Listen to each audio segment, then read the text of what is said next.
Hello. Hello. And welcome to Here's Where Things Get Weird. Featuring me, Harmony. And me, Jackie. This is all you. This is your show. I'm just a weird criminal living in it. You're a weird criminal living in my show? Why are you a criminal? Because I steal the show. Oh. Got him. Got him. I'm just kidding. I don't know. Good grief. What's the topic? For those who don't know, recently we went on a little road trip. We did. From New York to Texas, just a couple of weeks ago. Took about a week on the road. It was 6 days on the road. It was, 1,800 miles? 1,800 miles. Ugh. And along the way, we came across some places that we were like, this is a weird place that we stumbled into. What is going on here? That's true. Some of those places were really cool.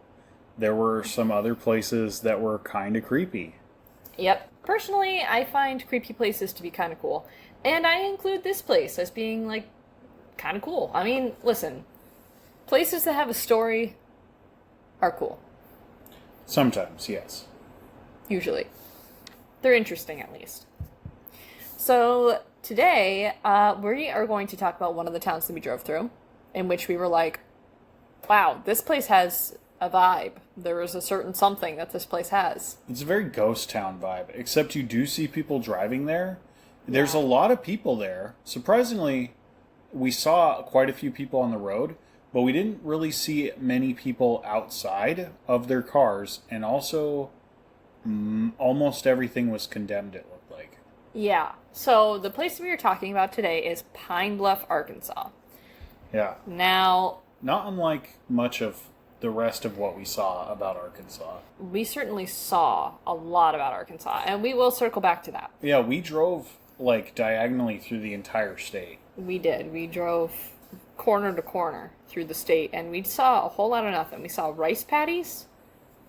We saw... Oh, we saw that. Remember the guy flying the airplane? Oh, he was nuts. Oh, that was cool. There was a guy flying one of those fertilizing planes. Yeah, he was either fertilizing or he was spraying pesticides. The way that he was flipping that plane around was unlike anything I'd ever seen. I mean, he was making a time of it. The way that he dipped behind the trees made me certain he crashed the plane. And then suddenly he'd pop right back out. Left, right, doing figure eights, barrel roll. It was bananas. I don't know what kind of flying background that person had, but wow. I mean, they were really going for it. Other than that, we saw absolutely nothing through most of Arkansas. It was a lot of nothing in Arkansas, yeah. It was that and abandoned buildings. So when I was planning our little road trip, I was just looking for places that were roughly 8 hours apart along our path. And so one of the places that naturally came up was Pine Bluff, Arkansas. I wanted to go a little bit south of Little Rock, which is where it is. And so we were actually planning to stay there for the night. However, we decided not to, and we will get into it. So first we are actually going to I want to talk a little bit about the indigenous people who lived in this area before it was Pine Bluff.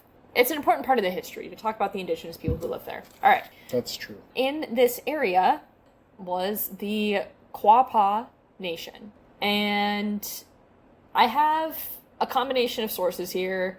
Heads up, I'm using Wikipedia, QuapawNation.com, and I watched a TEDx talk by a guy named John Barry, who was some elder in the tribe. I have more information on him later on, but that's where I'm getting this information from. Just FYI.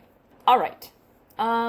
So the area along the Arkansas River had been inhabited for thousands of years by different indigenous groups, a whole bunch of them. We won't get too into that just because there's a lot. There's too much to cover. Yeah.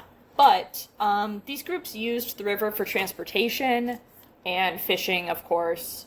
And by the time that the indigenous people started to interact with Europeans, it was primarily the Quapaw tribe who was in the area. They had migrated over from the Ohio River Valley a few centuries before, which is pretty far from Arkansas. That's really far, yeah. So from the Quapaw tribe website, I'm just going to read this quote real quick. It says, many generations ago, the Quapaw were a division of a larger group known today as the... I'm going to butcher this. I'm going to spell it, and then I'm going to try to pronounce it. It's Dhegiha. Degia? I don't know. Sure, I'm yeah. so sorry. I should have looked that up. But anyway, this group split into the tribes that we now know as Quapaw, the Osage, the Northern Ponca, the Kansa, and the Omaha. All right, so a bunch of different groups. Oral history describes that this group lived together near the confluence of the Ohio and the Wabash rivers, which would be near modern-day Evansville, Indiana. Later, they would live along the confluence of the Missouri and the Mississippi rivers, which is near modern-day St. Louis. Tribal history indicates that near this location, the people were moving. They came upon the river, and a dense fog had arisen. This is part of their lore, their tribal lore. The people created a rope by braiding grapevine, and while crossing the river, the vine snapped. Oh, no. The Omaha people continued against the current, which is the origin of their name. The Quapaw believe, this is still a quote, so I'm going to say our people, it's not me, it's this guy. Quapaw believe our people were at the end of the rope, and we floated down the river after the rope broke, separating our people from the group. The Quapaw moved down the Mississippi River into Arkansas. This is the origin of the word Ogapa, which can be translated as downstream people. So that's the lore of who they are, what their name is, where that came from. Interesting. Now, the French took, when they came in to settle and do colonial bullshit, took to calling the Ogapa people the Arkansas Indians. Imagine that in a French accent. I can't do French accent, which is how the state of Arkansas got its name as well. 1818 is the first forcible removal of the Quapaw people from this land. We knew it was coming, right? Mm-hmm. They got pushed east, actually, into Louisiana. Oh. And they were joined up with a group there. I don't know why I didn't write it down, but they were joined up with a group there who was very different culturally from theirs. That was probably tough for them. It was very tough for them, and they did not get along. Not only did they not get along, but they also struggled through mass starvation. They really went through a hard time. So that was in 1818. In 1819, a fur trader named Joseph Bon, who was part Quapaw and part French, founded the first settlement on the high bank of the Arkansas River that is known today as Pine Bluff. So Pine Bluff was in part settled by somebody who was Quapaw. So during the 1820s and 1830s, the Quapaw were bounced back and forth between Louisiana and Arkansas, as I was kind of describing, and finally were forcibly displaced into, quote, Indian Territory, which is now modern-day Oklahoma, which also was home to, the Cherokee people and the indigenous group that we talked about last time, whose name is escaping me now, I apologize, but they all got forced into the same territory, which is not a very big area for a lot of different groups of people to be living. Pine Bluff later became a stop on the Trail of Tears for other tribes being removed from the American Southeast. And in the present day, the Quapaw Nation is federally recognized and headquartered in Quapaw, Oklahoma. The people today are dedicating to trying to revive the harsh, barren, mine waste-filled land that they were given for their reservation. And they're very dedicated to turning that into farmable agricultural land. They have different projects going on. They're in the honey making business. They're in coffee production, do cattle farming, and more. They're really trying to just make the land livable again. There's obviously a lot more to learn about them and about that history. If you're interested in looking up more about this, I would start by going to the Quapaw Nation quapawnation.com website. There's a bunch of information there. That was a lot of information up top, but I feel like it's important to talk about, so. Now we're going to talk about, like, some more loosely related things. Basically, the land that Pine Bluff is built on and built around is Bayou Bartholomew. Why am I struggling so much? Bayou Bartholomew. Bayou Bartholomew? Yeah, I don't know why I can't, like, fucking say Bartholomew. It's kind of a tongue twister. Anyway, this bayou is the longest in the world. Oh, really? Yes. And the second most ecologically diverse stream in the country. Now, we saw some bayou while we were driving. Yeah. Was that it? Or did we see something else? I think we were driving kind of in and out alongside it during part of our trip, but because we were coming diagonally, I don't know that it was... We probably just touched it. Yeah. Yeah, because we definitely saw a pretty big stretch of bayou for a second there. Contains over 100 aquatic species. Wow. Yeah. It's known especially for its excellent bream, catfish, and crappie fishing. What? I love catfish. Catfish are fun. Yeah. They're also scary. Why are they scary? They're just creepy. You pull them out of the water and they make all those weird noises. Yeah. I don't like it. I don't know. I kind of want to go noodling.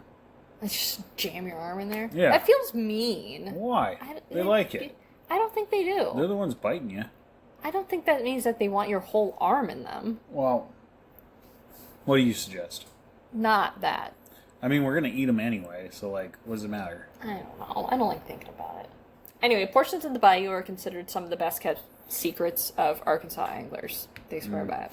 Another just interesting thing is Booker T. Washington Bucka White. Not to be confused with Booker T. Washington, like the activist. Yeah. Different guy. Bucka White was an American Delta blues guitarist and singer. He lived from 1906 to 1977. One of his earlier songs is titled Pine Bluff, Arkansas. And it talks about his relationship with a lady who lived there. It's a very sensual song. We listened to it. Did we? It was recorded in the 1930s, and boy, oh boy, can you tell. Yeah, it was hard to determine what he was saying through the tin can that he was singing into. Very tinny, but it has a charm to it. It does, yeah. Okay, now we're going to get into the city of Pine Bluff proper and its current modern-day existence. So, Pine Bluff is situated in the southeast section of the Arkansas Delta and straddles the Arkansas Timberlands region to its west, which is a very foresty area. It's very flat, with wide expanses of farmland, similar to other places in the Delta lowlands. It's surrounded by creeks, streams, and bayous. Creams. Creams. During the later years of the Civil War, Pine Bluff, which I may slip up, I have it written in my notes as PB. I may accidentally call it PB here or there. So if I say PB, just know it's Pine Bluff. PB and surrounding Jefferson County served as a safe haven for runaway slaves during the Civil War. After the Civil War, the area continued to draw thousands of African Americans to the area. I have a little excerpt from the Pine Bluff Daily Graphic, which is like their newspaper, I guess, from 1913. Do you want to read it? I have it in quotes here. Sure. There at the top. Right here. It says, I thank God that I live in Arkansas. The state is full of opportunities for our people. I know that there are disturbances here and there, and occasionally you read of a lynching in the South, and even in Arkansas. But I'm glad to say that there are thousands of black people. Black people was entered later. There was a word that I didn't feel comfortable saying as a white person in there. That's fair. Thousands of black people who are purchasing homes, buying farms, educating their children, transacting businesses of all kinds, and filling the professions, and in every way showing that they are worthy of citizenship. Excellent. So, I think it's really interesting that during the time that this was published, 1913, was really not that long after a lot of slaves were emancipated, and as you know, even long after, like, the quote, emancipation of slaves, a lot of them are still being, like captured and brought back, et cetera, et cetera. So a lot of black people were trying to get out of the South and go north or elsewhere. And it seems like, at least in this area in Arkansas, that was just not the case. This was definitely, like we talked about in that last episode, a lot of this region is like a victim of white flight. Yes, right? we will touch on that in a bit. But yes. So circling back to the other Booker T. Washington, the activist, famously visited Pine Bluff to deliver an outdoor lecture on December 2nd, 1905, during which he advocated very heavily for Black entrepreneurship and property ownership, and the event drew a crowd of thousands of people. It was like a huge crowd that he was speaking to. Nice. Much of his influence on the area, though, was carried out by one of his dedicated followers, Isaac Fisher, who graduated from the Tuskegee Institute. Oh. Yes, which Booker T. Washington founded, if you didn't know. I did not know that. Isaac Fisher, led Branch Normal College, which is now present-day University of Arkansas in Pine Bluff. So that university that we drove past there, he led that college. Interesting. So just some more background about like the city as it continued to grow and change. In the 1950s, Pine Bluff welcomed 2 new paper mills. This was sort of part of their economic boom. It brought a lot of economic growth to the area and job security to its then still growing population. And from the 1930s to the 1970s, Pine Bluff grew from just 20,000 residents to 57,000 residents. Wow. So it was a steadily growing town for decades. Yeah. No, that's really good growth, especially like starting out. Yeah. That peaked in the 1970s. And by the 1980s, we were getting newspaper headlines that said things like, Pine Bluff was America's most miserable city. Oh. That was in the Arkansas Democrat Gazette. Now, unfortunately, Pine Bluff is America's fastest shrinking city, which I think we really saw when we were driving through there. Yeah, that doesn't surprise me to hear it. Seeing what I saw. I was surprised to see so many abandoned buildings. It was shocking. Yeah, I've driven through a lot of this country. I've lived in a lot of this country. I've never seen anything that looked like that. I've lived in some shady places, and I've never seen anything that looked that rundown. Can you describe a little bit of like what we were seeing?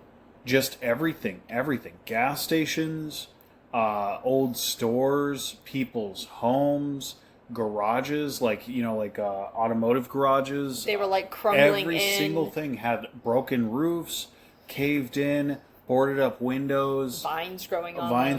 Literally stuff that looked like it was from The Walking Dead or something. Yeah, like it had been a zombie movie. Yeah, left for eons. It's like, how did all this stuff just grow over it? Just abandoned. Great filming, I bet.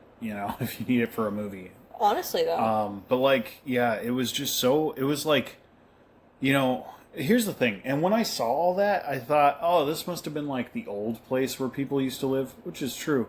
But then I thought, oh, maybe as we get more into the city, it's going to look different. And I'll tell you this, it didn't look that different. It did look a little bit different. Not as much as I was hoping. No, the whole city is like pretty... Even in the city, it was like... We drove through a part of the city that looked fine for a couple of blocks. And then we made one turn, and it was like all of a sudden we were going down a road where everything was abandoned again. Yeah.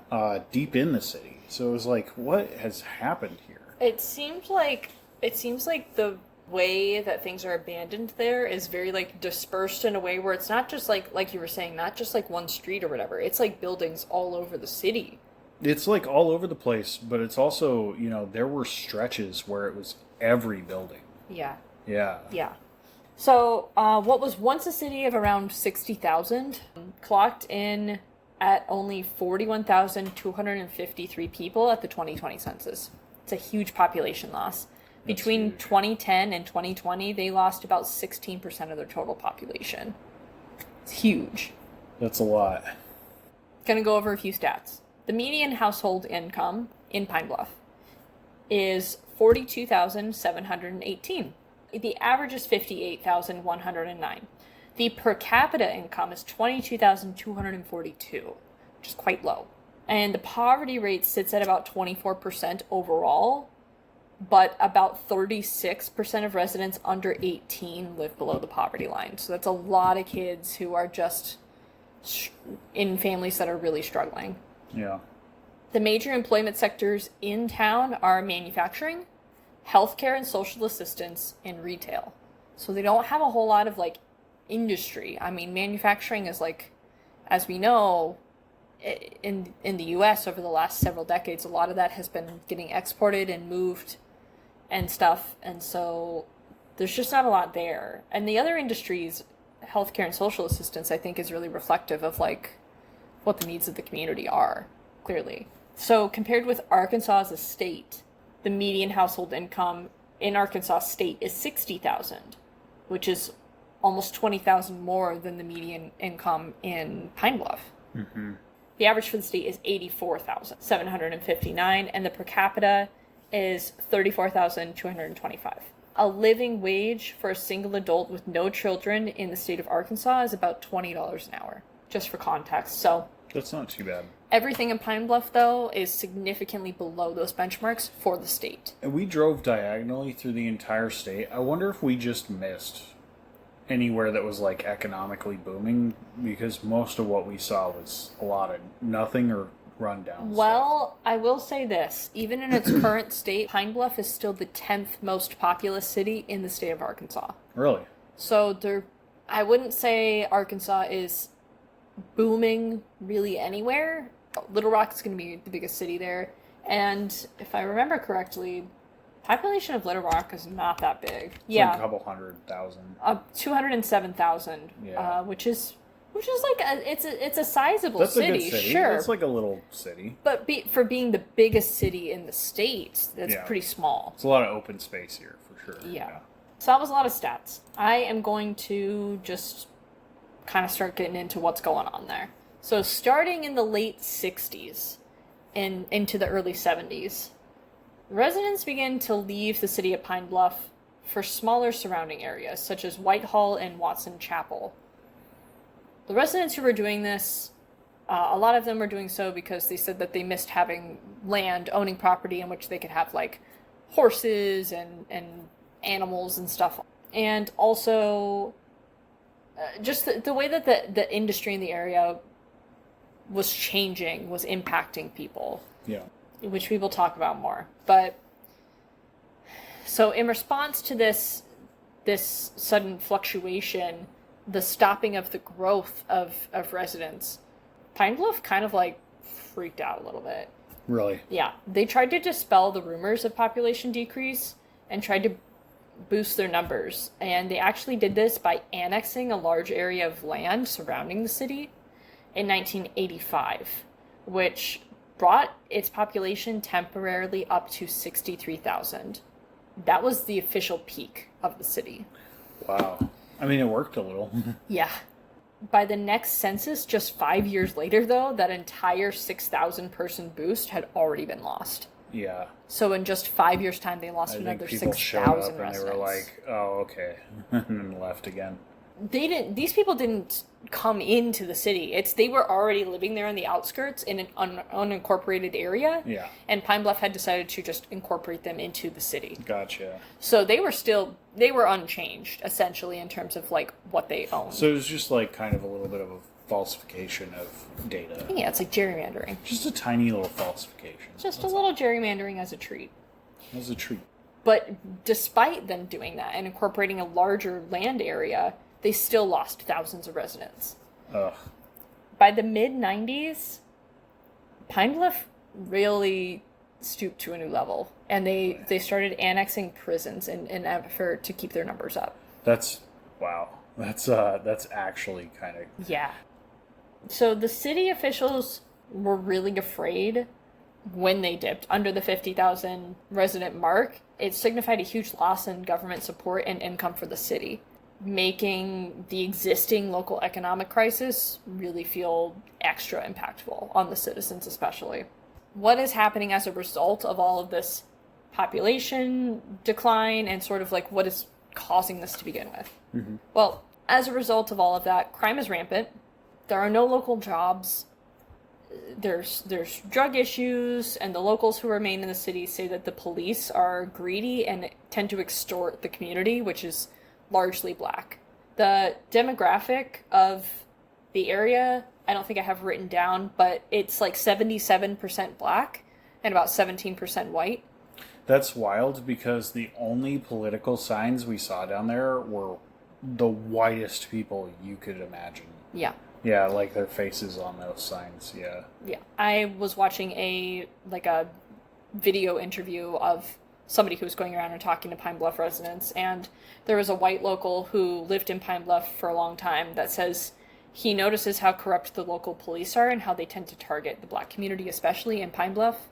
And he said he noticed people coming down from Little Rock and trying to like blend in with the residents there and sort of making the police suspicious of people who had lived there for a long time. Yeah. So one of the things that we came across as we were initially driving through is what? The thing that you Googled. What was that shocking statistic? Oh, yeah. So we were like trying to figure out where to stay here in Pine Bluff. And one of the first things that came up, I didn't even search for this, it just came up as a fact, was that I think the homicide rate in Pine Bluff is something like 10 times the national average. Yeah. It's really high. It's about 9 times the national average, which is very high. It's very high. Yeah. When I was doing research earlier, at some point I came across a statistic that was like Pine Bluff is safer than 1% of U.S. cities. Which leaves me wondering, like, what cities are worse than that? I want to know. Yeah, so... What is it that area used to do or produce? We will get to that. Just one more thing on this kind of little spiel that I'm giving here. The city also... It's questionable how much the city actually does to help the residents or any of the street care or any of the building care, any of that. They don't do a whole lot according to the residents there. So why? Is this from white flight? Maybe, to some degree, but some of the locals think that it's just due to economic failure and industry shrinkage. So to answer your question, we're going to go back to the 1940s and the Pine Bluff Arsenal. The PBA, of course, was active during World War II, but unlike many other arsenals, it actually remained active long after the war. It supplied many local jobs. It, at one point, employed 10,000 civilians and 350 military personnel. I'm going to read an excerpt here from the Pine Bluff City website. Actually, why don't you read it? Okay. The facility produced millions of magnesium and thermite incendiary munitions and conducted biological warfare experiments using pathogens. That's fun. Yeah. The plant later expanded into the realm of chemical warfare manufacturing, producing lethal gases, chemical compounds for artillery shells, and specially designed bombs. The manufacturing of these chemicals resulted in the deaths of 15 civilian workers in work-related accidents. Let's pause for a second and unpack that paragraph. There's a lot happening there. There's a ton happening. Okay, so the facility produced millions of magnesium and thermite incendiary munitions? Yeah, so, like, that makes sense. They're rounds that will, like, catch fire, but also they could be rounds that are, like, tracers. You know, sometimes they use tracer rounds to see where they're firing if the vision, like, the visual conditions are not as good, or you need to, like, calibrate your gunning equipment. Gotcha, okay. Yeah, but incendiary munitions are specifically ones that will catch fire. Right. Yeah. Okay. And then also biological warfare experiments using pathogens. Mm-hmm. Yeah. What That's some anthrax or something. Yeah, it is. Yeah. That's pretty messed up. Okay, should I keep going? The arsenal grew to include more than 900 production facilities and buildings with its expanded mission. It required 3.3 million square feet of space, 43 miles of roads, and 14 miles of diesel engine munitions railroad tracks. In 1942, the facility became one of the nation's storage locations for its growing chemical munitions stockpile. In 1953, the arsenal began producing lethal biological pathogens as its production development laboratories under the direction of William Capers Patrick, the Army's chief microbiologist who focused on weaponizing airborne anthrax spores. In 1969, President Richard Nixon banned the production of biological weapons following the public's protest of the use of Agent Orange. Jesus. The arsenal halted the production of biological weapons at its facility that year. It also moved part of its complex a few miles north of the arsenal, changed its mission, renaming it the National Center for Toxicology Research, NCTR. Yeah, okay. Today, this internationally renowned research center is now under the control of the Department of Health and Human Services and a branch of the Food and Drug Administration, the FDA. In 2005, they began on-site incineration of the 3,850 tons of toxic nerve agents stored by the Army's Chemical and Biological Defense Command since World War II.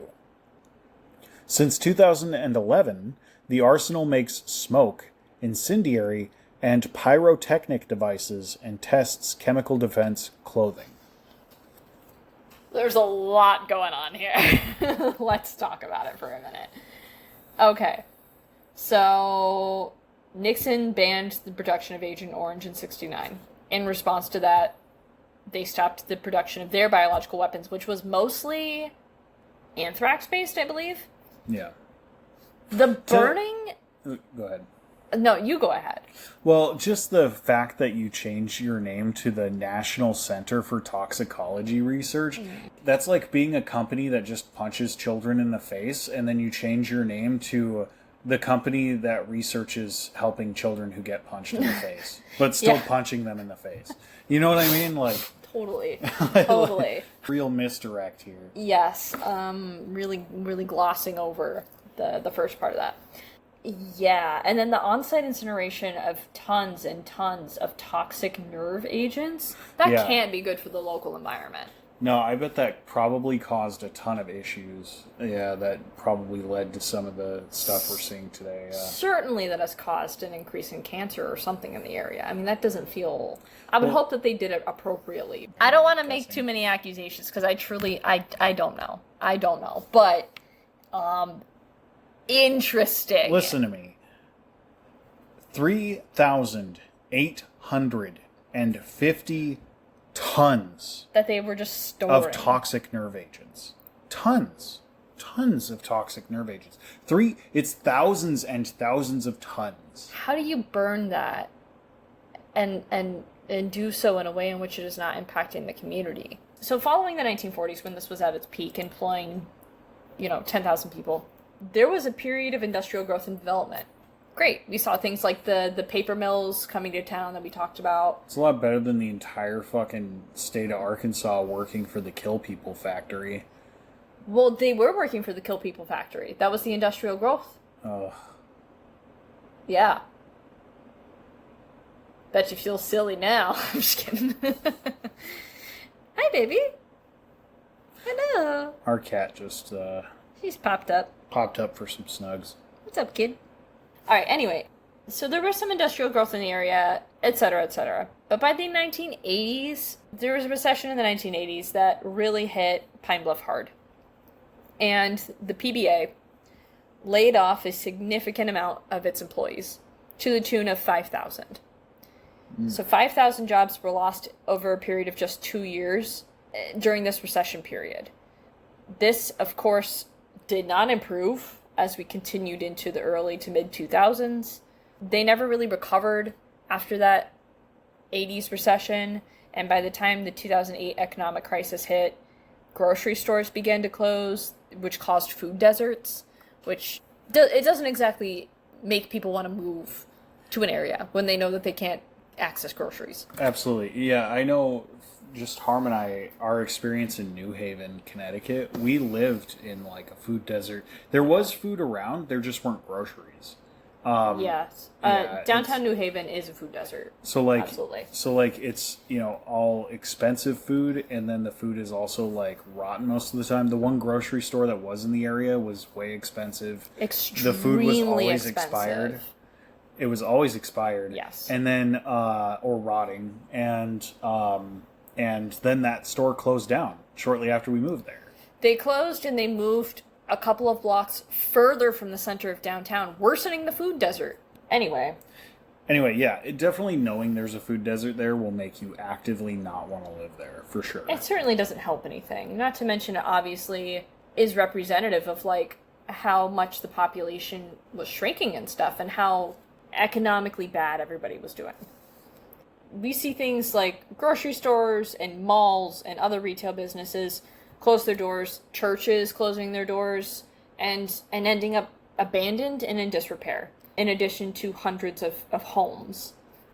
They, over time, began to collapse and just become unusable. So it's not even like you could just buy these properties and give them a quick little reno and open their doors again. Like, a lot of them are just crumbling. You know, as a result of all of the economic pressure on this community, the violent and property crime rates increased. Yeah. People get desperate, you know? Yeah. I mean, that's a common response to economic crisis. Yeah. Like you said, people get desperate. Well, yeah, because, you know, what ends up happening is you're really forcing everyone into a situation where it's them or everybody else. Yeah. Right? So literally everybody's just every man for themselves. They'll steal, they'll hurt people, they'll do whatever they can because they and their family need to survive.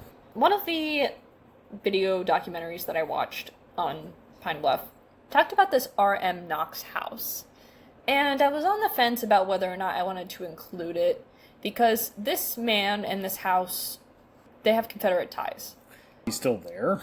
No. The way you're talking God. about it, like, I mean, maybe his ghost is. I don't want to talk about it because maybe he's going to sue me. Maybe the ghost of him is. No, I didn't want to talk about it because fuck the Confederacy. But also, yeah, I have in my notes, R.M. Knox house, built in 1885 by a Confederate colonel. Boo.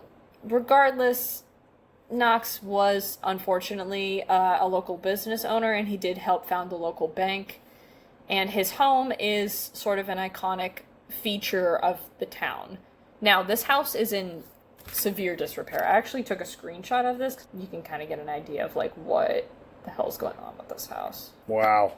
Yeah. That's hardly a house. Now, somebody lives in this house full time. Right now? Right now. Why?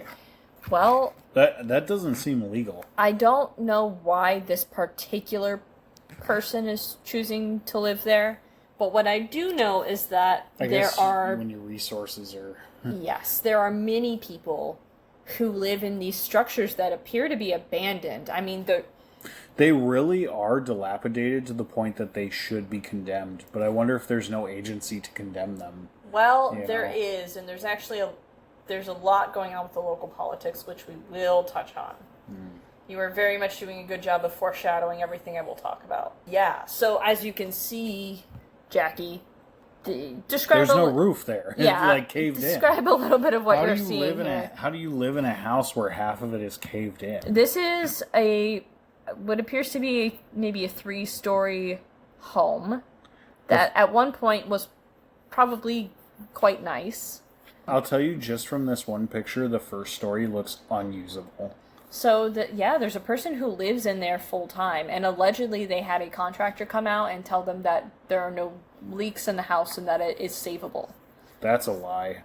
Pretty much. So, yeah, like I said, there are a lot of houses that have people that live in them because, you know, people are very poor. It makes me really sad for that community. Yeah. So, the City of Pine Bluff's Quality of Life Department and the Urban Renewal Agency have cited more than 500 condemned and vacant properties within city limits. Like I kind of touched on. I'm willing to bet it's more. They also said that they're willing to bet it's more. Yeah. They have also said that. These abandoned buildings, unfortunately, are often the site of violent crimes. I did hear some things that were really sad and upsetting that I don't want to talk about in detail, but I will just say some bad things have happened at these places. Okay, one of the problems that we run into here, and part of why these houses are not able to get fixed, other than the residents just not having the resources, is eminent domain. What do you know about what eminent domain is? Do you know anything about it? I'm probably wrong. I think it's probably when somebody's already like living somewhere, even if maybe they're not there technically legally, they've been there long enough that they kind of gain some sort of ownership. It's actually kind of the opposite of that. Oh, really? Yeah, so eminent domain is the legal power of the government to seize private property and convert it into public use. Oh, okay. Even without the owner's consent.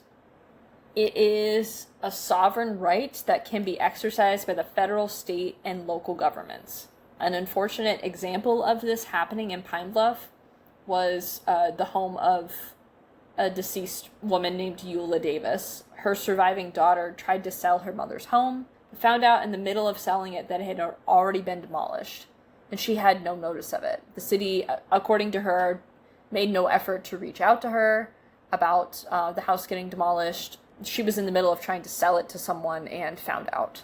She just all of a sudden didn't have one. Mm-hmm. Uh-huh.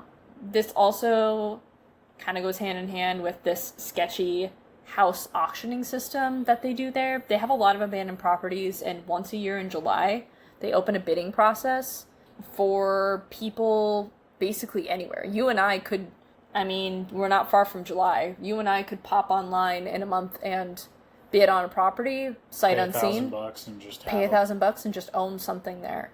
But then we get there and it would be like, who knows what it would look like. Right. So might not even be there. In 2020 and 2021, 140 properties were sold through this process to one guy. Nobody knew who he was. It must have been done all virtually. I think 2020 and 2021, most people were adhering to COVID guidelines. All that people knew about this guy was that he was from out of town. Mm-hmm. His name is John Fenley. It's always a John. He is an interesting guy from Utah. He's a self-described entrepreneur and a science nerd. He also, around the same time, bought a defunct company called Murphy, which I think I had actually heard about before. Yeah. Murphy is a company that takes physical media and digitizes it and makes it available through cloud storage. So somebody sends in their record collection, and Murphy is a company that is supposed to take that record collection and make it all digital so that should anything happen to the physical copies, you still have access to it. Mm-hmm. So at the same time, he bought a defunct warehouse in Pine Bluff to use to revive this defunct business. Help both the city of Pine Bluff and also, carry out the legacy of this business. Yeah. Unfortunately, he needs permits to run this business, and the city won't give them to him.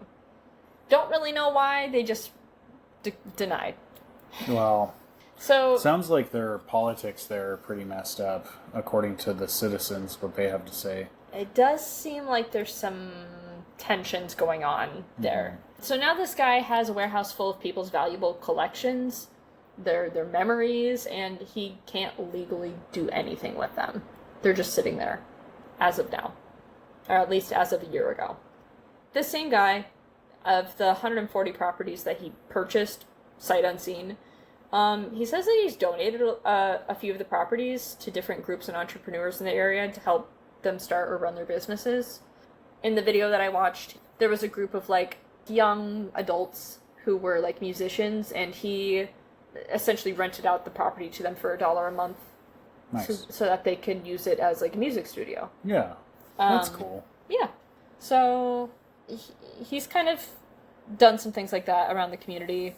He says ultimately he just wants to see Pine Bluff thrive. He's not from the area originally, like I said, but he moved there and fell in love with it and cares a lot about the city, from what it sounds like. Honestly, to be fair, driving through it, there was the city didn't look so great, mm-hmm. but the land there is really beautiful. Yeah.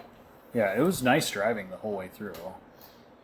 Yeah, well, and it's a community. The people that live there, it's a pretty small town. They know each other, Yeah. A lot of them have lived there for decades. I grew up in kind of a small town, several actually, where it's everybody knew everybody's name, and mm-hmm. yeah, and that is kind of nice to have that kind of community.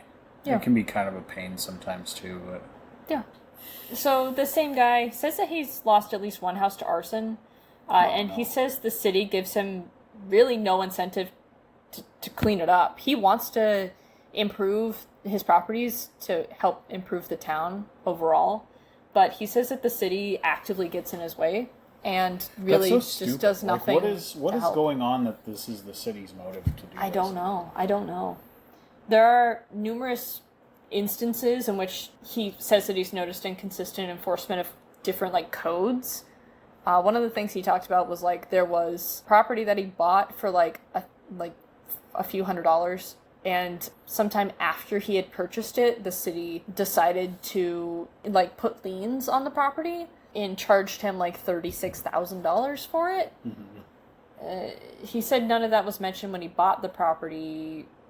So there's just some shady stuff going on with the city. Yeah, not really sure. It almost seems like, I don't know anything about this, but that feels real scammy on the part of the people running the city. Yeah, like I'm not an expert on property buying or any of that stuff, but it feels weird. That's the thing, though, is when you force people into a situation where they're barely surviving, they get desperate.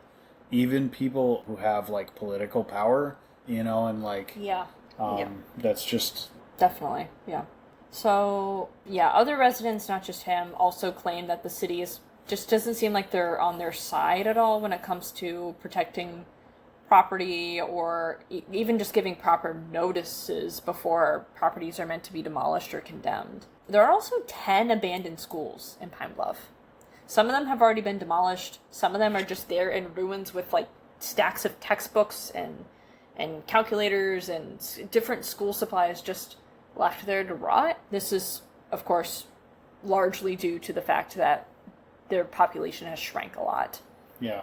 But still, like, there's a lot of stuff there that they could be using, especially since a lot of their community is, like, really poor and impoverished. Like, well, and it seems like the community wants to do something about it. Obviously, they want to do something about it, but they're being held down. Yeah, and the city, of course, claims all day long that they also want the city to thrive and improve. And it does seem like everybody does want that to some degree. It just sounds like they're going about it a really bad way. Kind of making it harder on themselves than it needs to be. So all of this has, of course, this plus the violent crime and everything, has resulted in Pine Bluff suffering some major bad press.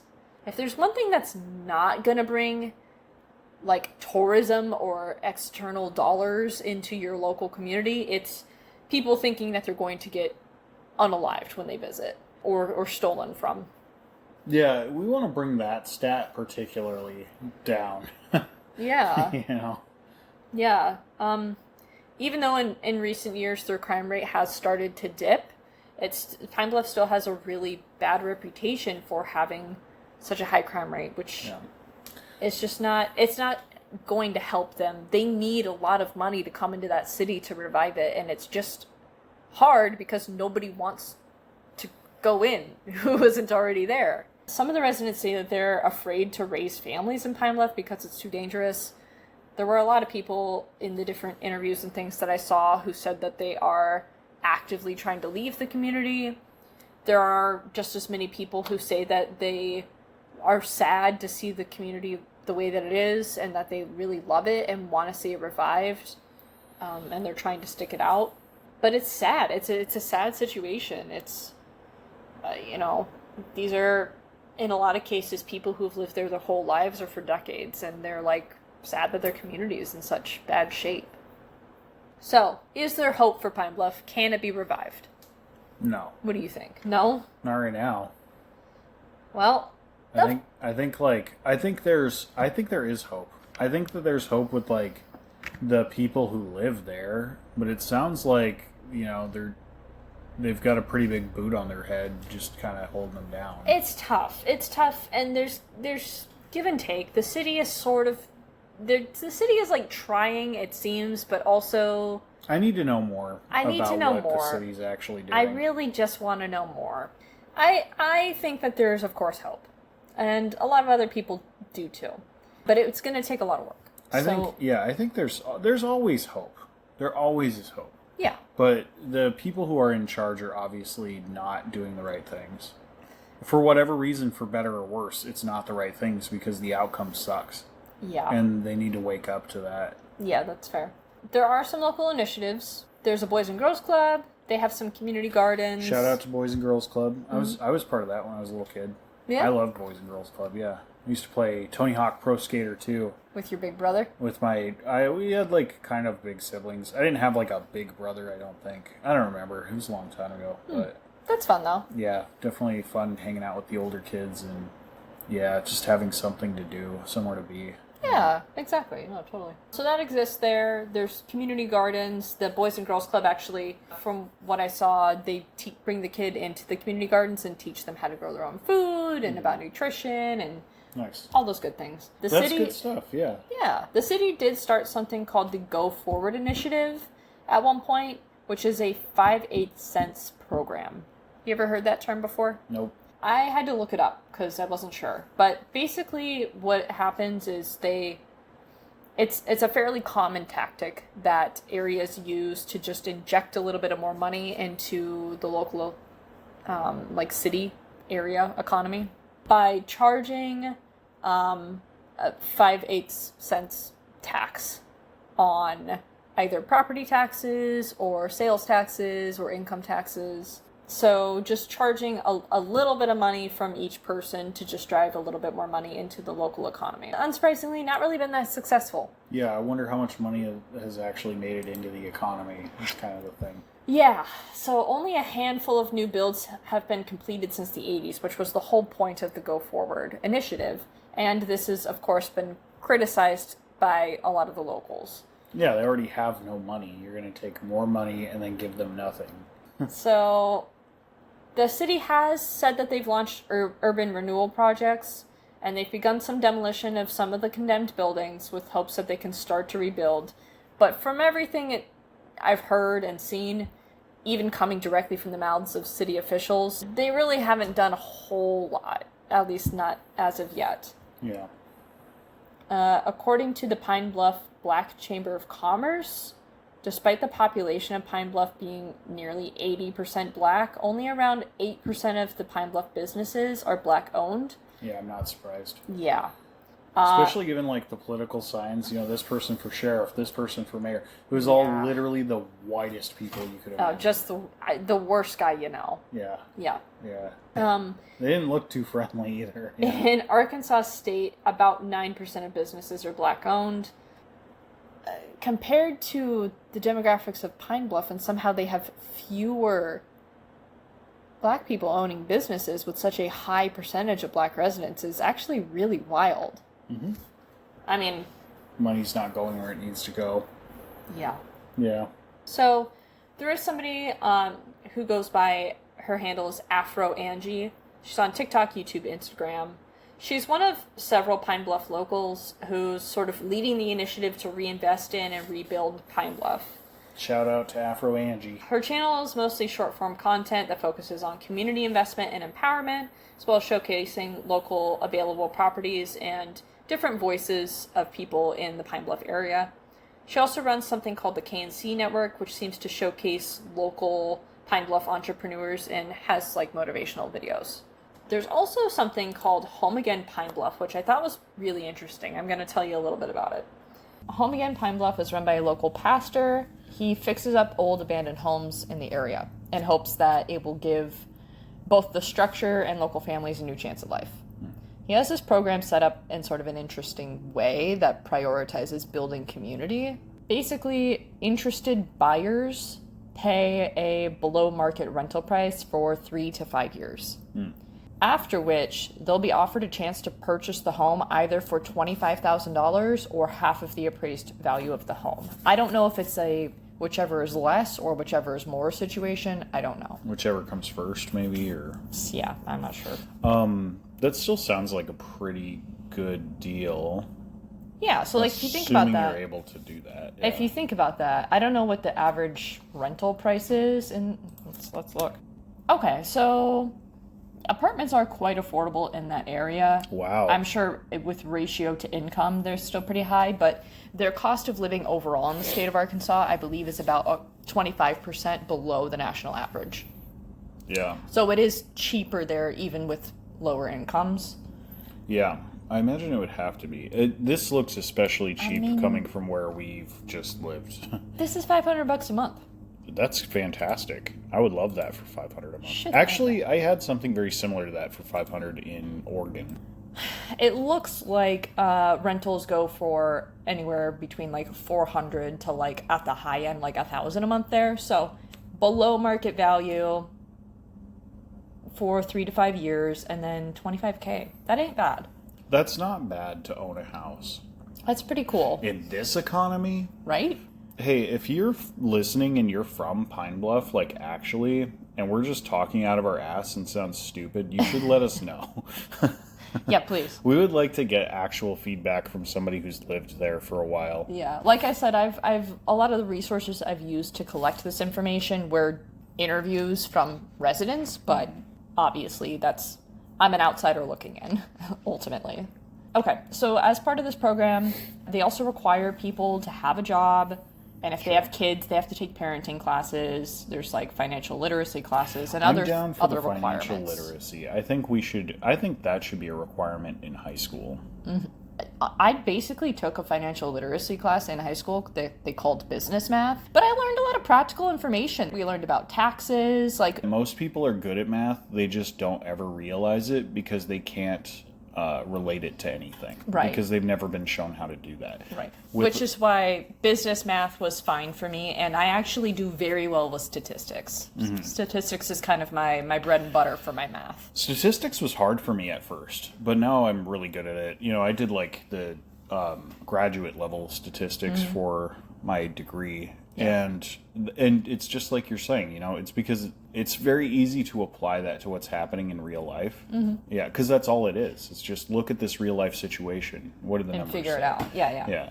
For sure. But like if you're just sitting in a classroom, it's a lot harder to do that than go, here's your bills. And they always did it at a pace that was like impossible for me to it was always too fast for my ADHD. By the time you get it, you're on to the next thing and you forget what you just learned. So anyway, so that's part of this program. And then also residents are expected to help each other out.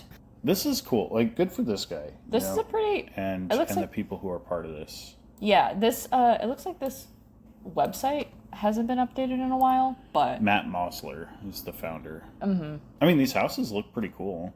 Yeah. They're not bad. This was like the before of one of them, which, as you can see, is... Yikes. You know, in dire straits.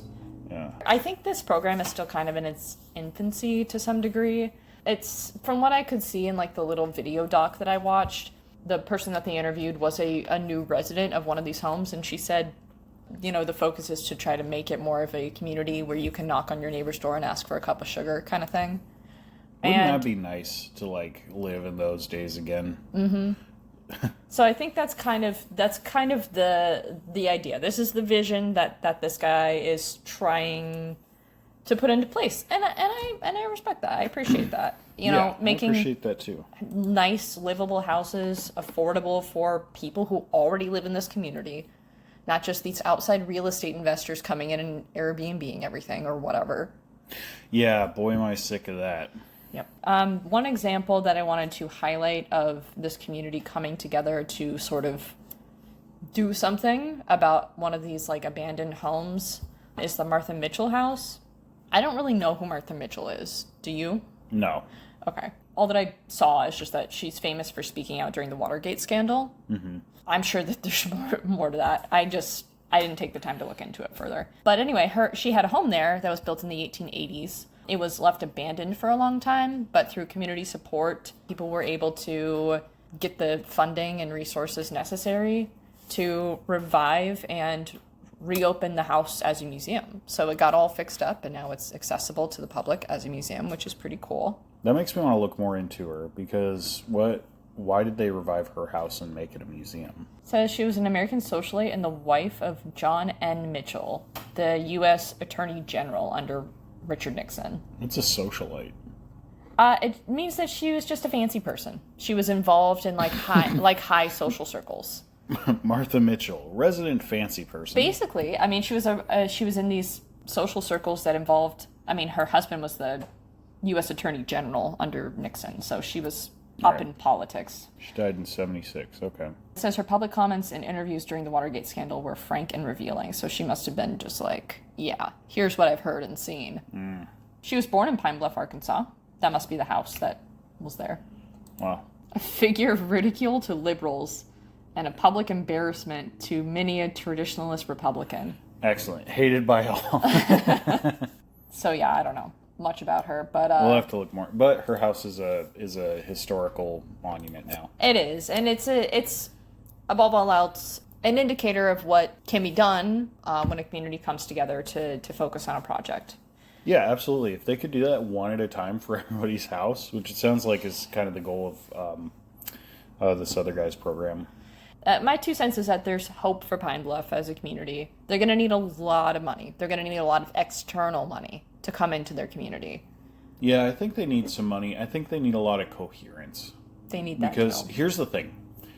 And again, I'm speaking from my very narrow mind frame, and I haven't lived there, so I don't know enough. Yeah. But like what I am looking at is a community that is held together at least somewhat out of fear and desperation. And that's not, I'm not trying to say that like to be like messed up, like rude or anything. It's just that that's what happens when you have limited resources. Mm-hmm. And the problem with that is that it definitely makes people panic and go into survival mode, and then everybody's like out for themselves, and it can cause a lot of problems. And when everybody's out for themselves, that's when you see nothing get done. Yeah. Because nobody has the resources. But when you pull together and really work together and fight through that, that's when you can make amazing things happen and start putting things together, even though it seems like you have nothing. When you all have a little bit of something together, that can equal out to be a lot in the end, For sure. I think pulling together as a community is, on a nationwide scale, what we all need to be doing right now to the best of our abilities. That being said, I'm not going to fault the people of this community. They've clearly been through a lot. Well, and it's not like that's just a problem of this community either. It's like you said, it's the whole U.S. is kind of like this now that everybody's been divided and... Yeah. They are severely lacking in resources, and it seems like their city government is a little iffy. Yeah, it seems like their surprise, the government isn't doing what, they claim that they're doing. Shocker, never heard of that happening before. Right. But it sounds like they've got some really dedicated community members who are really just gunning for the revival of this town, and I think they're going to pull it off. I think it might take some time, but I think that this community has hope of bouncing back. And with that, is it time for the paranormal report? Sure, yeah, I can do that. All right. So, hi everybody, it's time for a paranormal report. I don't normally do this, and I'm trying it out. Pine Bluff has quite the history. There is no unifying thing in Pine Bluff that's here's this specific ghost story. No specific folklore or anything like that. There's nothing too specific. There are a few things, and we'll talk about them. But for the most part, it's hard to be there's the haunted house on the hill when every house is the haunted house on the hill. Sure. But there are some themes that are recurring. Okay. Yeah. Tell us about them. What do we got? Yeah. So again, I like this this phrase that I came across. It's that the city is layered with after images of its past. Sure. Yeah. So the first one I'll talk about is kind of silly. It's not silly. It's it's a little silly, like a ghost story, traditional ghost story. Okay. It's also not. Although this one is specific to the area, it's not uncommon. You hear a very similar ghost story all over the U.S. and all over the world. Mm-hmm. This is a hitchhiker ghost, right? Okay. So this is the Highway 365 hitchhiker. Where is Highway 365? It's north. So I think it's the stretch between Little Rock and Pine Bluff where people report seeing this hitchhiker. Okay, all right. So it runs parallel to the Interstate 530. Yeah. Okay, got it. Yeah, so people report seeing this woman on this road. Mm-hmm. And they usually see her at night, and it's usually when it's during a rainstorm. She's walking, and she'll be sopping wet. Oh. There have been a couple people who reported seeing her when it was not raining, and she was still sopping wet. And just anywhere along this road, or in a specific area? I have no idea. It's just that's the road closer that people to Pine report. Bluff, I guess. Huh? She'll be somewhere along that road. People will pick her up, and she gives them a specific address in Redfield.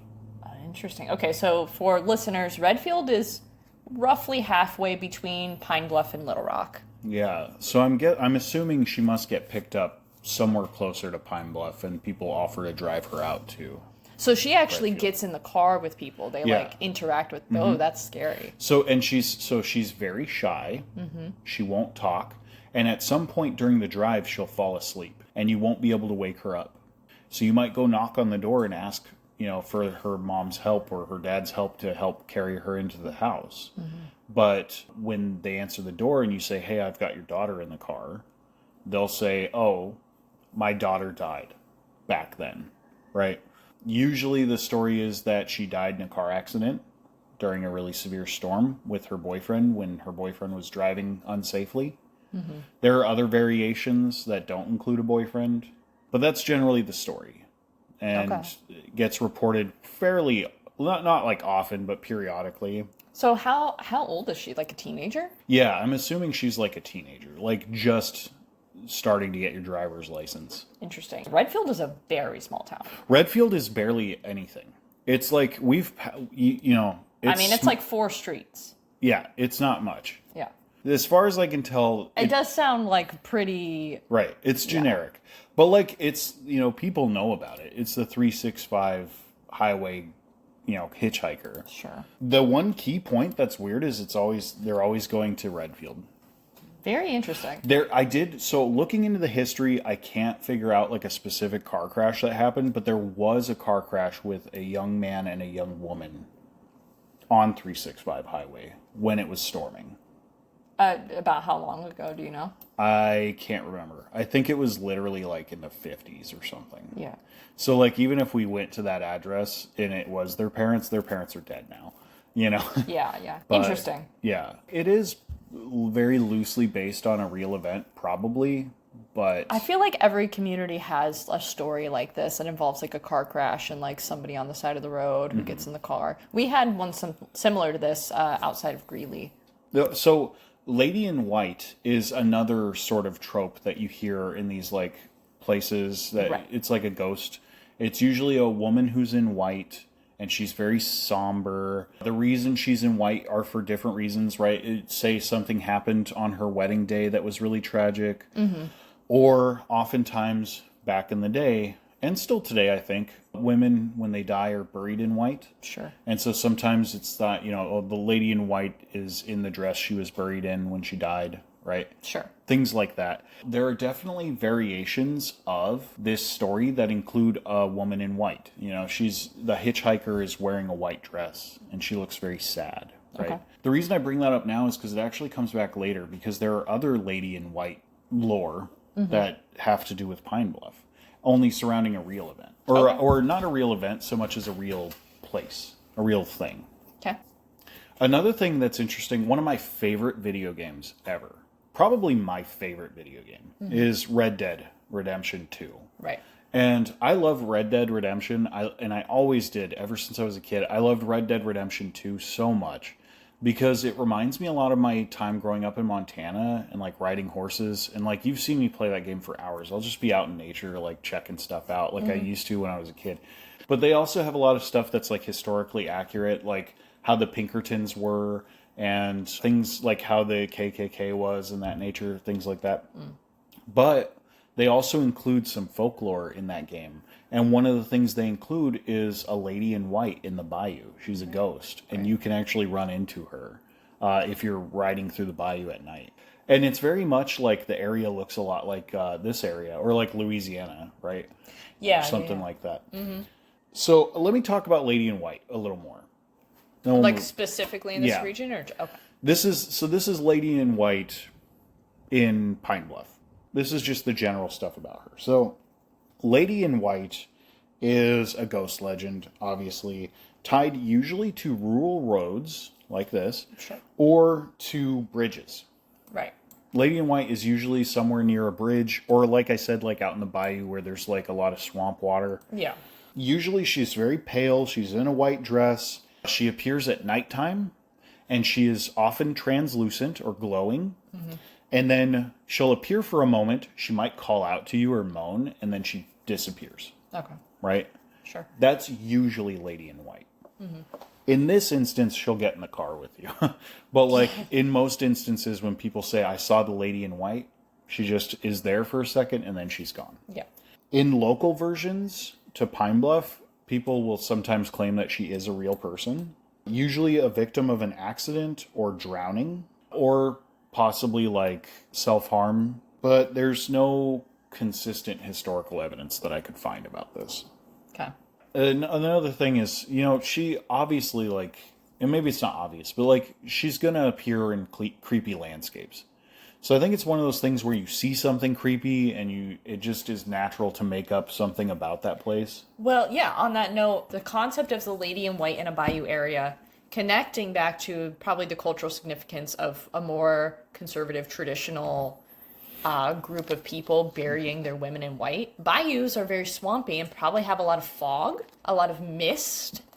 And if you are driving down a rural highway at night, you got your headlights on. Like your own beams from your car might reflect off of something in the distance. Like a thing. Kind of looks like a misty woman walking or something. It could, especially if you're tired, which if you're driving late at night down a rural highway, you might be. Here's another thing that I talk about pretty often in my like TikToks and other things. Because, if you don't know, I used to work as a neuroscientist for a very long time. So I talk about stuff in neuroanatomy. One of the things I talk about is how the brain, when it gets tired or when it gets bored, it starts to kind of play with you. And it does that for a good reason. It does that to metabolize and keep itself healthy.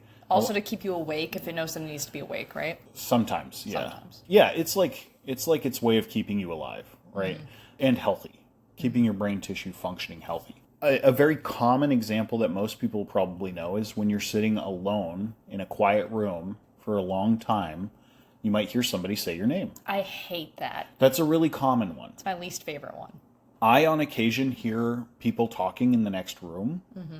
That's when I'm, like, falling asleep, really tired. I sometimes hear people talking in the next room when there aren't any. Yeah. Weirdly enough. Interesting. Yeah, it's about chores. About chores. Yeah, it's really strange. But, like, so sometimes... and this is very common, by the way. It's very common for people to hallucinate this way as they're falling asleep.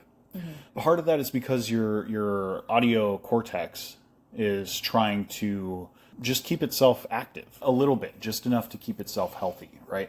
And that's what sensory deprivation does to you. That's why people specifically go into sensory deprivation tanks, is to try to have that sort of meditative experience and see what comes to them. Mm-hmm. Because your brain will just start playing, right? My point is... like Harm was saying, you're driving in the middle of the night, it's dark, there's not a lot of input, the road can be very hypnotic. It is possible that at least some of these reports, if not all of them, could be related to some things like that. Well, it's like one or the other, right? Like, it's either... Sorry if you hear a loud rooster in the background. Our neighbors have chickens. There is a rooster that wants to make himself known right now. Anyway, so people are experiencing the similar phenomenon, or the same phenomenon, roughly the same. Mm-hmm. It's either because there is a natural phenomenon that's happening that is just, say, as you're driving through this specific area, the fog hits the trees just right, it makes it look like a woman's walking. Right. And then she's gone. It's one possible explanation. Well, it would make sense why she's just suddenly gone. Sure. You just see her for a second. But that could be an explanation. It could legitimately be, maybe there was just like this one lady in white. Well, there's something to be said about like hypotheses of how ghosts form, the unfinished business theory, the energy trapped in time theory. Maybe, some people die and they get laid to rest and they actually do rest, and this is just a really unrestful spirit. Who knows why? Who knows? Anyway, Lady in White's going to come back in a minute. Oh boy, okay. So, before that, let's talk about Kate Adams. So, when I'm talking about Kate Adams, I'm actually not talking about a person. I'm talking about a steamboat. It's a very famous steamboat. Okay. But it is named after a person. I'm going to look her up. Yep. I see her. She's also known as the Lovin' Kate. The Lovin' Kate. Yeah. And John D. Adams and Kate Adams were very beloved. Mayor of Pine Bluff? Yes. Okay. Mayor of Pine Bluff. So this is not the only boat named after her. It says first of 3. Yeah. 1882. All right. Now, this boat was an icon of the region at that time. Okay. And it had bells and whistles, literally. And they were notable. Like, people knew when the Love and Kate was coming because they could hear it. Because it had a specific bell and or whistle. Yeah, it had, like, sounds and people hooting and hollering. The old awooga kind of thing. Yeah, ye old awooga. But, like, one of the things it would do is drop off in Memphis, right? Memphis, Tennessee. Sure, down the river. So it'd go down the Mississippi, stop in Memphis. Sure. People would party on it and do all sorts of things. It was just a very famous steamboat. Passengers loved it, but it was mainly known for its Arkansas to Tennessee routes, right? Okay. And sometime in 1927, randomly and mysteriously, it rolled into Memphis, burning to a crisp. Whoa. Yeah. That's and scary. all that was left was the metal skeleton. That, like, you're joking. Is this folklore? This really happened? This really happened. What? Yeah. This ship was really famous, and it randomly just... But here's the thing. It's probably not random. I will say at that time, there was a serious issue with steamboats combusting because their engine would just pop. Oh, that's scary. Yeah. So, like, these boats were powered by coal, obviously. Well, you could throw whatever you want in the engine. I don't know, like, what it is, but something would happen, and some part of the system would periodically give way to pressure and cause an explosion. Hank Hill would have words about this. And I never came across anything that said this is what happened, but I did come across something that said steamboats of this time had this issue. Interesting. Okay. So I imagine that something similar probably must have happened to this ship, this riverboat. Mm-hmm. She also was featured in the silent film Uncle Tom's Cabin. Oh, really? Yeah. Wow. Which was in 1926, by the way. Oh, so just a year before. Yep. Wow. No, not a year. Yes, 1 year. Yeah, 1 year before it burned up, it was in Uncle Tom's Cabin. Wow, okay.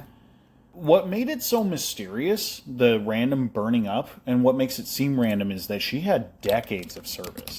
Right. And then all of a sudden she just showed up to Memphis. Is there cooked. A chance that because she appeared in the Uncle Tom's Cabin silent film and it's an anti-slavery message, that perhaps arson? That's the most ridiculous thing I've ever heard you say. Especially because arson is known to happen in this region.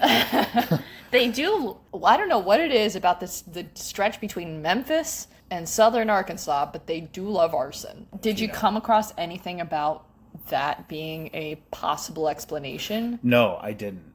Actually, I didn't come across any explanations because it's so mysterious. It is mysterious, but... Listen, we can speculate all day long, but like at the end of the day, there's no evidence.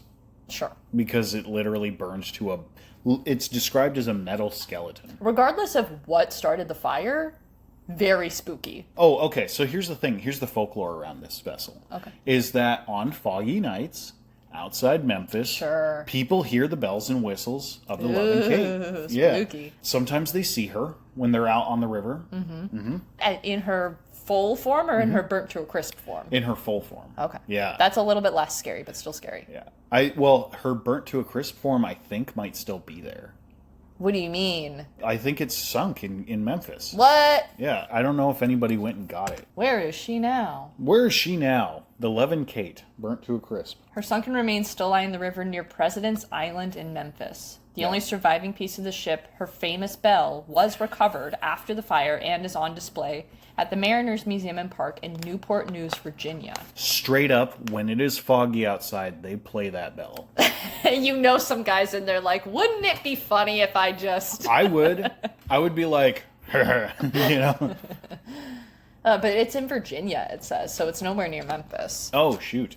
It's apparently a notorious sounding bell, though. Like, it has a unique sound. Yeah, it's far. Memphis is way down here. Now, what the hell are they doing with it? Yeah, what the hell? That's not okay. Bring it back to Memphis, or bring it here. Pine Bluff. Maybe that's why the ghost whistle or the ghost bell is always going off. It's like, hey, why'd you steal my bell? Return the slab. Return the slab. Return the bell.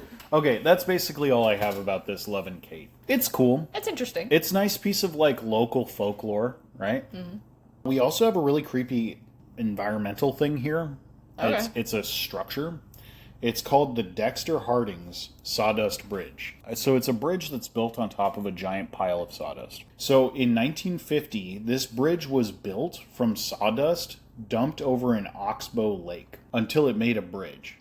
It wasn't for the purpose of making a bridge, it was for the purpose of dumping sawdust.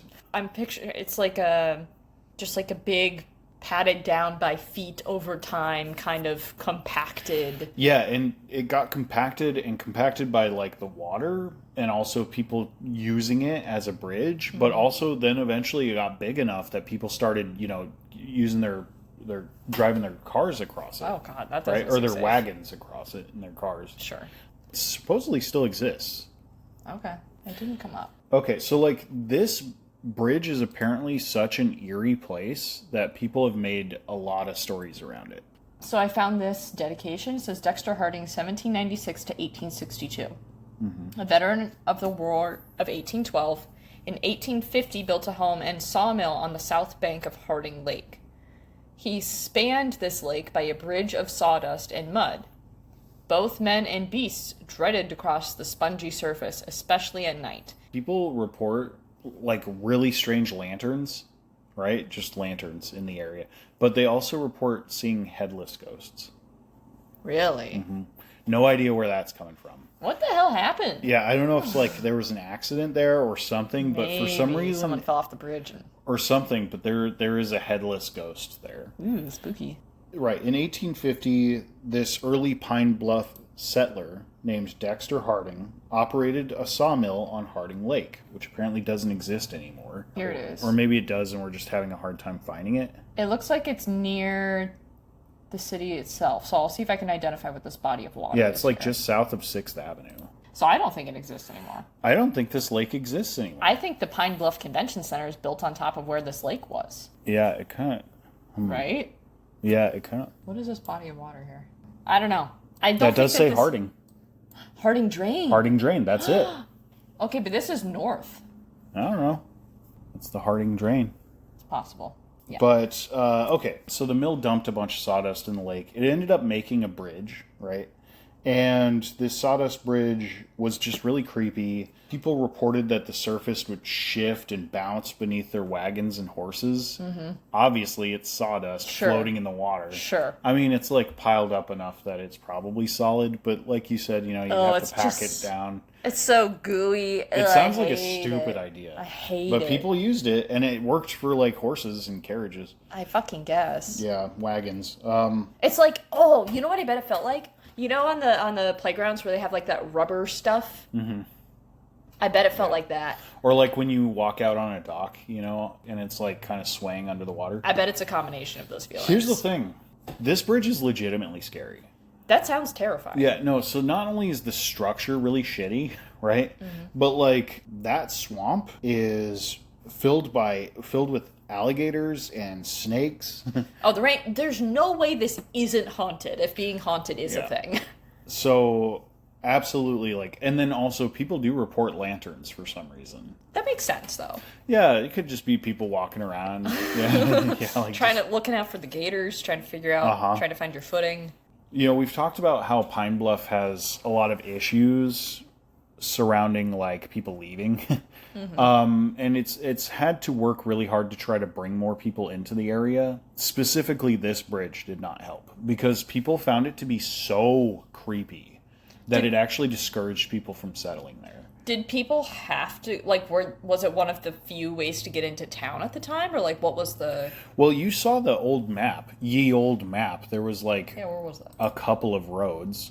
This is, the south end of town, and town has, 6 avenues. And this is the last one. Oh, 11th Avenue. Oh, I guess 11 avenues. But, yeah, it was so creepy that people actually just didn't... They would get there, they would try to cross it, and they would turn back and leave. And they would just say, nah, I'm not worried about Pine Bluff. I mean, even without the ghosts, this is terrifying, right? Oh, absolutely. It's just a sawdust bridge. It's very unstable, and there's alligators and snakes in the water. Ugh. Dude, fuck that. I can understand why people were I'd go there if I could. I wish I could, but I'm just going to turn around because I'm not crossing that fucking thing. Yeah. Yeah. Totally. Okay, so going back to the lady in white, she's often seen on this bridge, or she was reported. She was the reported. Same one? Yeah, so this is like the lady in white. The trope. The trope. She was more commonly reported on that bridge than as the hitchhiker. Okay. Remember, the hitchhiker came later. The hitchhiker story comes like about 100 years after this. Sure. It's possible to me that we start off with a very real and creepy structure that may legitimately be haunted in 1850, this sawdust bridge, right? Bad stuff happened at sawmills on accident and on purpose. That's true. It's definitely weird that there was like a recurring headless person that would be walking across there. Yeah. Right? One more thing here, which is not Pine Bluff specific. It's actually Fuke specific, which is just near Texarkana. There is something called the Fuke Monster. The Fuke Monster? Yeah, I wonder if I'm saying that correctly. Please correct me if I'm saying Fuke incorrectly. How's it spelled? Fouke. Okay. So Fuke is a place that is near Texarkana, which we drove through. Mm-hmm. Fuke has a specific Fuke Monster. Another dinky little town. It is very small. Just southeast of Texarkana. Yeah, it's like right near Texarkana. All right. So the Fuke Monster is basically their Bigfoot. Okay. Yeah. A lot of sightings were reported in the 1970s near Fuke and Boggy Creek, wherever Boggy Creek is. Described as a large, hairy, ape-like creature that stalked rural homes and swampy woods, including a famous claim of an attempted break-in. That's just Uncle Daryl. He lost his key. Yeah. Sightings gained regional attention through newspaper reports and investigations, and the story was amplified into national folklore by 1972 film The Legend of Boggy Creek. He's the Bayou Bigfoot. You got Alaskan Bigfoot, you got Oregon Bigfoot, you got California Bigfoot, you got Bayou Bigfoot. But, importantly, there are still claims that people see him today, on occasion. Really? Yep. Though there is no evidence. That's basically what I have for folklore on the region. There is probably more modern stuff, probably a lot more than what I had to say.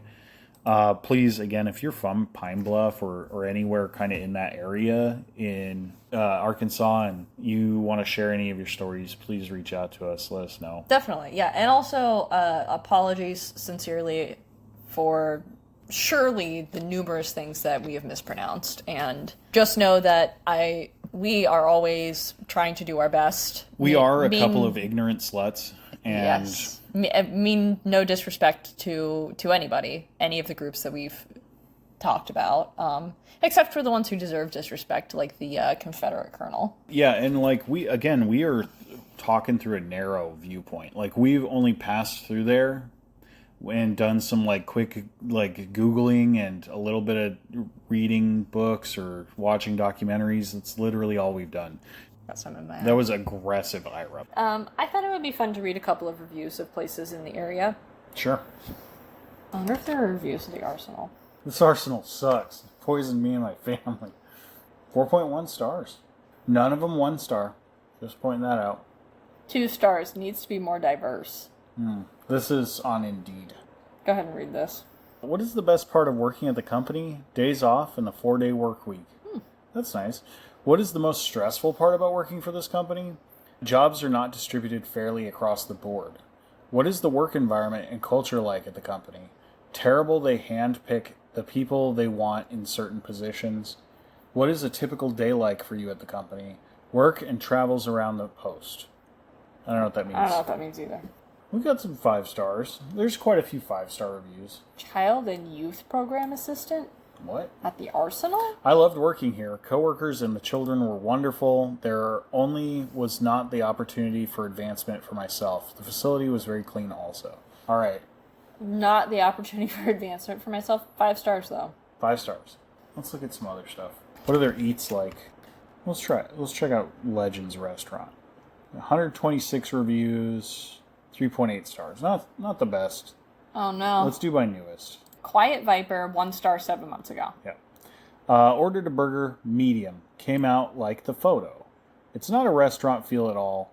Recommend going to Oak Lawn. Unfortunate, this casino has so much potential. So, hold on. If you order a burger and it comes out like the photo, you're going to be mad about that? Yeah, what the... Ordered a burger medium. Came out like the photo. What was the photo look like? I don't know. But Yeah, usually, if I'm going to get food that looks like the photo, I'm happy about that. It looks fine. It looks fine. That doesn't look like something I'd want from a restaurant. But Well, that looks like something I made myself. But he said it's a casino. That's not even their primary thing that they're doing. Let's look at their newest review. 1 star. 2 stars. Oh boy, okay.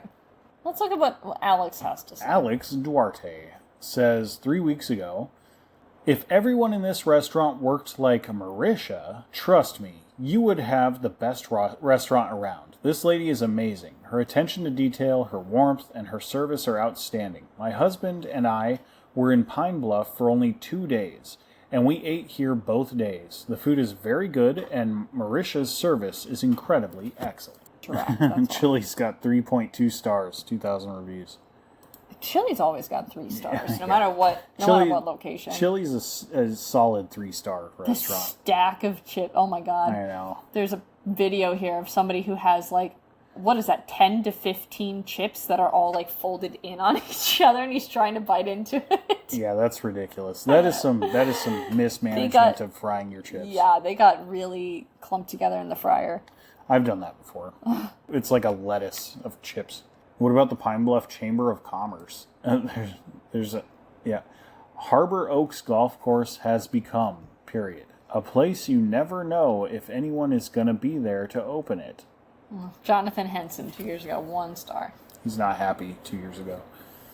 Out of stock. This location's out of stock on up-to-date phone books. From 3 years ago. Weston Huffman is mad about the Weston. Yeah, there's no up-to-date phone books. Weston Huffman is a local guide.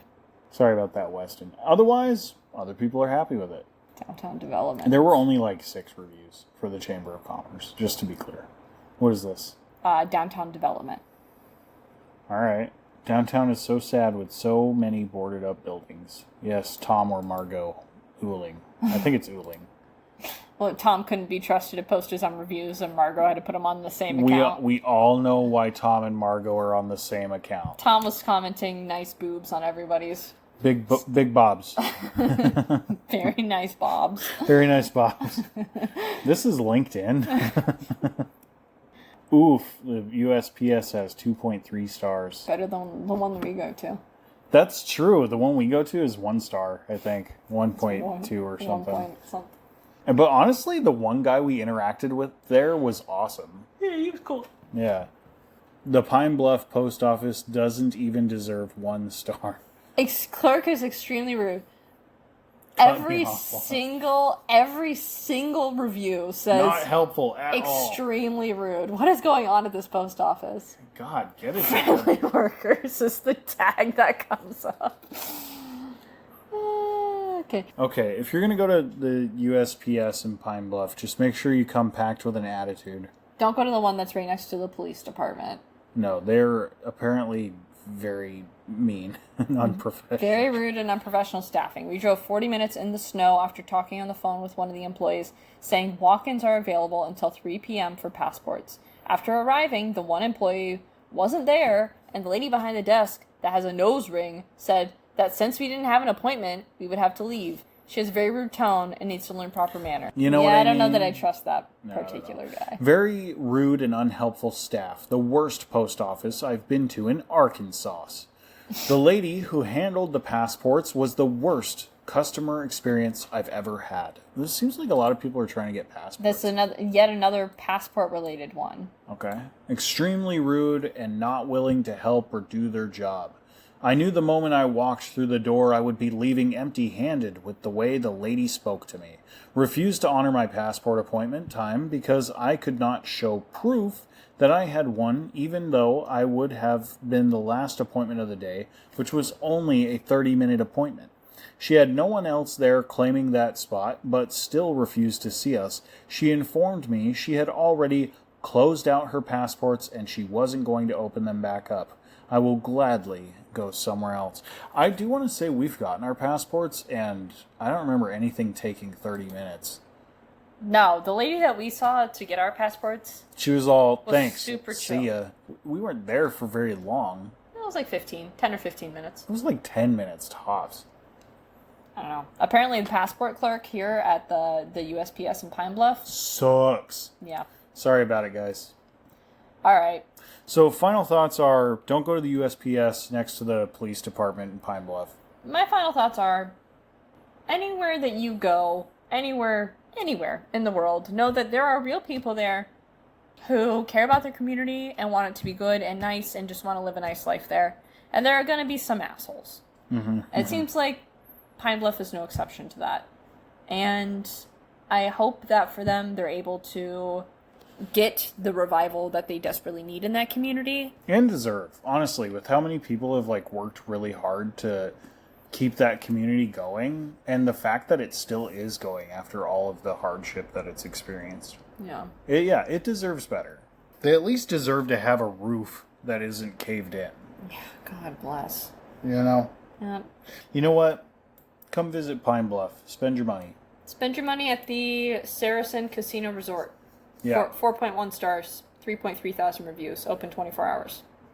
There's also always a Church's Texas chicken. What makes it... What's Church's chicken? What's Church's Texas chicken? Why is that different? I don't know. I couldn't tell you. I don't know. All right. Folks, it was good talking with you, or talking at each other in front of you. I don't know. We'll catch you on the flippity flip. Maybe Bye. we'll do a lighter topic next time. Yeah, we'll talk about something silly next time. All right. Bye. Bye.